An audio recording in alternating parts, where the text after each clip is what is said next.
Welcome to Conversations on the Coast, San Francisco's premier author interview program. And today we are going to be talking about two books in one program. It's Bargain Day here. The titles of the two books: one, How the Easter Bunny Saved Christmas, and the other one, Burt and Wiggles.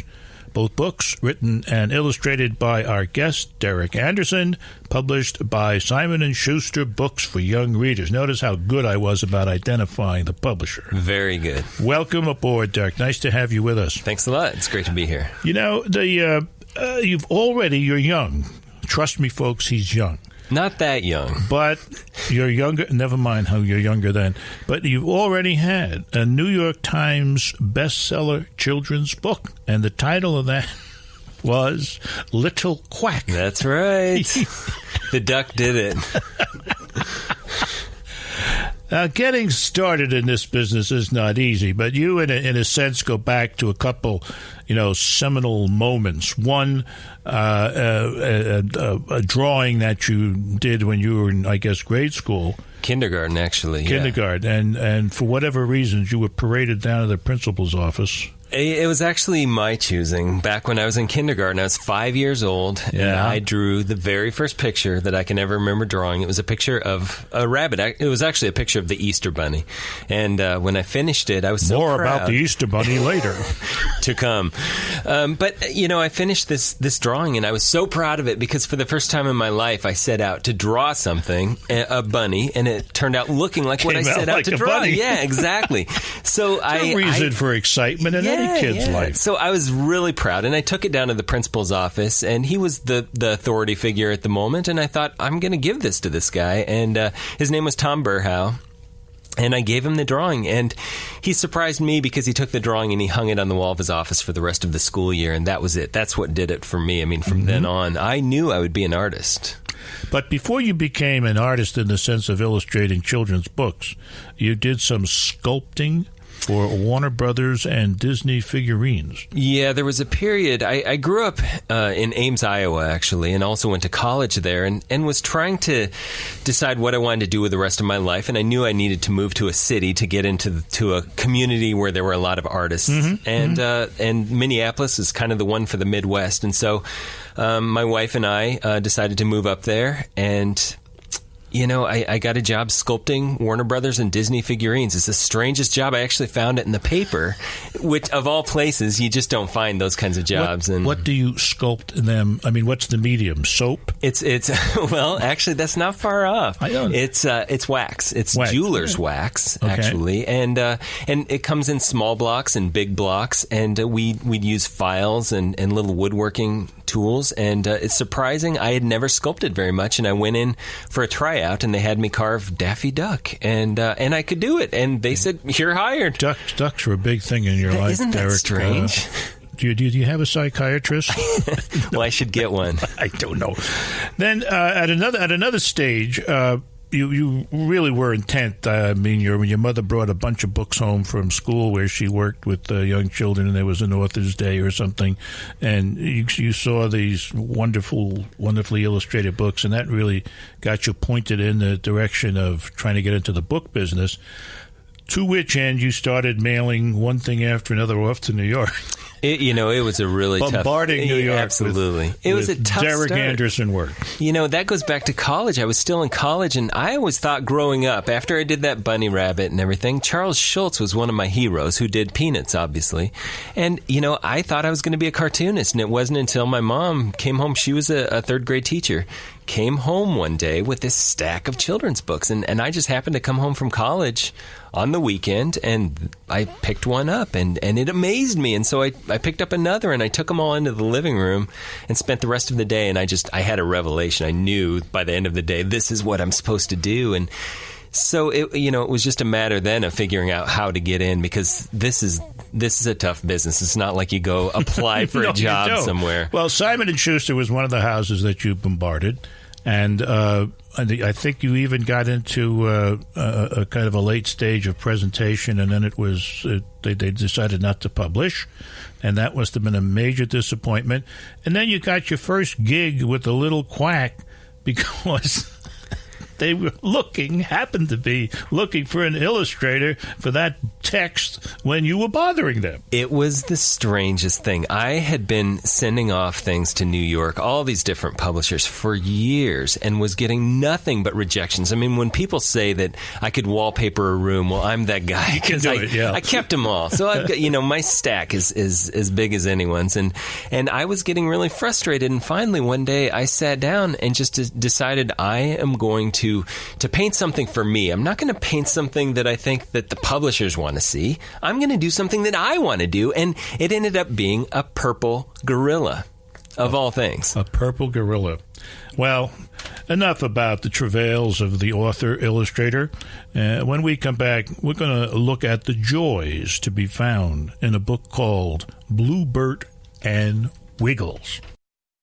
You're listening to Conversations on the Coast with Jim Foster. Now you can find this program on iTunes, SoundCloud, and all your favorite digital outlets. Follow the show on Twitter at JimFosterCoc and email JimFosterCoc@gmail.com.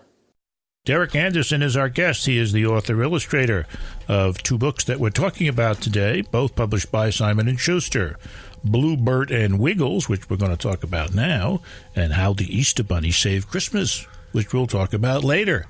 But as we went into the break, you were in the middle of a story about some other kind of purple animal. Yeah, well, and your endeavor to get published by Simon & Schuster. Yeah, when I went to New York and took this purple gorilla along with all these other paintings, and an editor at Simon & Schuster was looking through my portfolio, and they had seen a lot of the paintings before, but it was the purple gorilla that caught their eye, and actually what got me the book Little Quack. They looked at this and said, this guy can do great animals, so we need to do something with this. So. Well, I do hope that you will always have a soft spot in your heart for gorillas. Absolutely. Particularly purple ones. But the book right now is called Burt and Wiggles.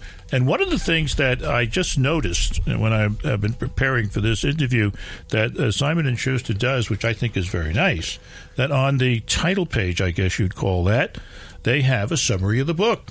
So for us slow learners, when Burt, who's a bird, purple gorillas, bluebirds, prepares to fly south with his other feathered companions, he and his pal Wiggles, which is a worm. Absolutely. And a very different kind of friendship, wanting to prolong their friendship. He and his pal Wiggles, wanting to prolong their friendship, decide to trick Mother Nature into thinking that it is still summer. Ha, ha, ha. And what do they do to trick Mother Nature? Well, this book goes back a ways for me. It's, I always believe that if you use art, you can kind of use it to change the world. And that's kind of what the characters do. They use their imaginations. And so what they do is they use art supplies. Burt suddenly discovers this box of art supplies he'd forgotten about. And they try to change the world by taping the leaves back in the trees. They'd obviously were falling, and they paint the grass green again, and they make paper flowers and glue them all around the woods. And they're trying to trick the woods into believing it's still summer, so these two friends can stay together. And now let me stop you there, because when I opened this book, the first thing that got to me was, how do I say this politely? The heft of the bird. He's beyond plump.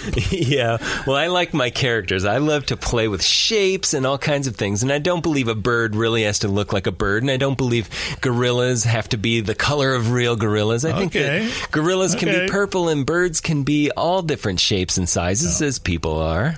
There's a less than a cameo in one of the drawings where it shows Burt and Wiggles in flotation devices on a lake. Yeah. And on a branch above the lake is a guy I hope we hear more of sometime, because I like his name. Hey, Burt, squawked Mo the Crow. Yeah. You'd better come now or you'll freeze out your feathers. Mo the Crow. I'm looking forward to more from Mo the Crow. Some of those periphery characters are so much fun to explore later when you do sequel books, or sometimes they end up, spawning books of their own if they, Mo is obviously a character, so it would be fun to follow him and see what else he can do. There's a repeated phrase as the two characters try to save the season. At the end of each page's text, there's the phrase, just like summer. Just like They've summer. made it just like summer. Now, not only does Mother Nature in general turn against them, but the other animals out there. I mean, they start taking their stuff down. And, yeah. Yeah. Well, that was part like of a war in the forest. It was part of the fun of it, was to have all these other characters that really in some ways aren't in the story at all, but they're the ones realizing that they have to get ready for winter and aren't paying attention to what these two are doing. So that was a lot of fun to give the rabbits, this door in the woods, and that's where they live, behind this little fence with signs like wipe your paws and Cottontail Club. Cottontail Club, entrance. No funny business, only bunny business. Those are the Yeah. things I think that I love to put into books, because it just adds that richness and the fun things that, once you read through a book once, it's fun to see those extra things and keep going back through. Well, you got rabbits using artist tape to make snowshoes. Yeah. I like that. And then the bears are using leftover paint to put a fresh coat on the cave walls. Don't all bears do that? About that time of the year, I guess. Yeah. And the squirrels, unfortunately, were using their paper flowers to make warm quilts. And summer now is going away. Winter is coming. But the thing that's really at risk is the separation of two friends and maybe the end of friendship. It adds a deeper, richer level to the story, because there's something at peril here, and I think that's important in children's books. It's important in all books. We want a conflict, something there, to follow these characters and see how it pans out. So it becomes not just a pretty story, but a story that with a meaning that children can readily grasp. All kids, I think. Friendship can continue to exist despite separation. Yeah. Okay, Derek Anderson's latest book. This is a rather radical Christmas story. A story about the Easter Bunny taking over Christmas, because stay tuned for more. You're listening to Conversations on the Coast with Jim Foster. Now you can find this program on iTunes, SoundCloud, and all your favorite digital outlets. Follow the show on Twitter at JimFosterCoc and email JimFosterCoc@gmail.com. This is Jim Foster, and it is Conversations on the Coast. How the Easter Bunny Saved Christmas is what we're going to be talking about. And don't forget, we just finished talking about Burt and Wiggles, both books written and illustrated by Derek Anderson. And, in a way, Derek, writing and illustrating, is like a graduation, is it? I mean, you started out just illustrating other people's stuff, and then what happened? I think in the beginning, I've written since I was in first grade, and it was a matter of convincing the publishers that I could do both. And so the break came with illustrating someone else's text, and then convincing them that my stories are worthy of books too, was just the next step. And it is a step up, I suppose, It's a step. I mean, you get to have complete control from the words, and I conceive something and take it all the way to, fulfilling it with illustrations and making it a book all my own. During the break, you said that there was an interesting story behind how the Easter Bunny saved Christmas. It was actually born, in a way, at Simon & Schuster. Yeah, it was a strange thing. The truth is, I never really intended for the idea to become a book. I was in New York talking to a group of editors at Simon & Schuster, and a few minutes into this, the president of Simon & Schuster stepped into the back of the room, and he was watching my talk. And one of the things I did was showed a Christmas card. I always make my own Christmas cards every year. Saves money. Yeah, absolutely. And I get to be very creative with them. And so I had done a picture of the Easter Bunny wearing a Santa hat. And I wrote a poem that went with it. And it goes like this. It's kind of short. Okay. Old St. Nick was sick with the flu and had to stay home in bed. So he called up a dear old friend of his to pilot the Christmas sled. This fellow has long white whiskers. He too is a jolly soul. With a cold pink nose and keen eyesight, he comes from the Eastern Pole. He really isn't picky at all, but he has a request to make. Please don't leave out cookies this year. He'd rather have carrot cake. So it was just a fun thing I'd done. Sounds like he's from San Francisco. Yeah. At the very end of this, the president walked up to me and he introduced himself, and I knew who he was. And he said, yeah, you know that story you told about the Easter Bunny saving Christmas? And I said, yeah. And he said, that would make a great book. And I said, yeah, I guess it would. And he said, great, then let's do it as a book. And that was the impetus for the book. It certainly is a direct way to get a book through. Absolutely. Have the president say, hey, do a book about the Easter Bunny's taking care of Christmas because Santa Claus is hurt. Now, in the book, Santa Claus got hurt by a train engine hitting him, hitting him in the noodle. A toy train. A toy train hitting him. Yeah, and bonking him on the noodle. And bumping him on the noodle. And then there's the thing about your art, it explodes on the page. Every page is a bleed page. Yeah. And it's just wonderful. Now, I've got a problem with this spread here, where Santa is not feeling well. You got a very nervous-looking reindeer in the background. Mrs. Claus is on the phone trying to find a replacement, and there's a doctor tending him. Yes. The doctor looks like a pizza cook. He does kind of look like... He does not look like a doctor. I love to fill the page with funny characters, so the doctor is definitely just, born of my imagination. So, fortunately for the world and Christmas, the Easter Bunny says, putting on his purple coat, I'll be there in 2 shakes of a cottontail, said the Easter Bunny, and he dashed off to the snowy north to help. Now, here comes one of the most creative parts about this book, in my estimation. One of the problems here, not only is Santa down with the hit in the head from the toy locomotive, yeah, but the reindeers are all new. They're all new. And our author has named the new reindeers. So those of you out there who think you know the names of the reindeers, you don't. On Flicker, on Flapper, on Jumbo and Fritz, on Rocky, on Rosie, on Lumpy and Blitz.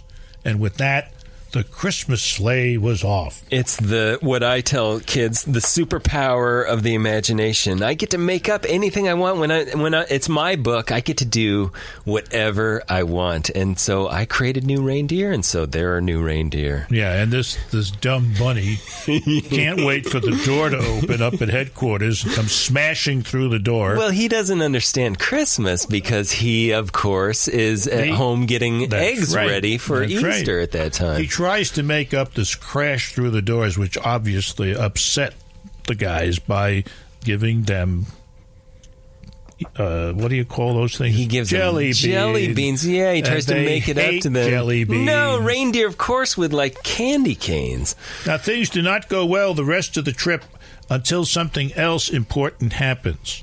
The reindeers are kind of opposed to the bunny, and the bunny's not getting along with the reindeer. And once they decide to work together, it all happens. It all happens because I think that there's a certain point where the reindeer are all new and they think this crazy rabbit is trying to take over Christmas, and he never intended that whatsoever. His job was to save. Yeah. And that's why the book is called How the Easter Bunny Saved Christmas. And the other book is called Burt and Wiggles, and they're both great books, great gifts. They're both written by Derek Anderson. This has been Conversations on the Coast, and I'm Jim Foster. Now you can find this program on iTunes, SoundCloud, and all your favorite digital outlets. Follow the show on Twitter at JimFosterCoc and email JimFosterCoc@gmail.com.